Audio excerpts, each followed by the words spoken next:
C'est par cet Airbus 320 de CA que Nicolas Kazadi est arrivé en Mbuji-Mayi pour ses vacances parlementaires. Le député national est accueilli sur les tarmacs par un comité restreint conduit par les députés provinciales Dadi Sawakangoudia.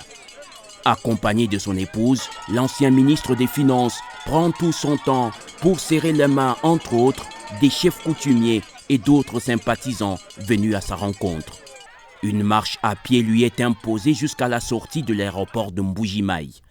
Après une courte escale à sa résidence de Mbuji-Mayi, Nicolas Kazadi et sa suite arrivent au chef-lieu du territoire de Miabi. L'homme baigne dans une foule immense dès l'entrée du territoire jusqu'au bureau administratif, en passant par la permanence de l'UDPS Tshisekedi. Devant une foule en liesse, le député national rend hommage à Dieu qui a permis ce retrouvaille et à ses électeurs pour cet accueil ô combien historique.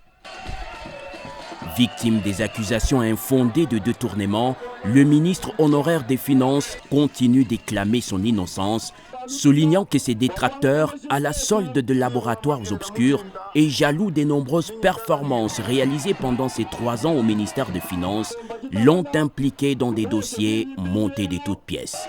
Objectif, faire échec au second mandat du président de la République, Félix-Antoine Tshisekedi Tshilombo. Malgré ces accusations, l'homme de Miabi n'entend pas se décourager à servir son pays et partant la population de Miabi. Ainsi, dans le cadre de ses vacances parlementaires, Nicolas Kazadi se dit disposé à poursuivre ses différents projets en cours dans cette partie du Kasaï oriental, mais aussi à soutenir, accompagner et encadrer les jeunes dans la création des emplois. Mais avant tout cela, l'homme du peuple se propose de se mettre à l'écoute de toutes les couches de la population afin de recueillir leurs doléances.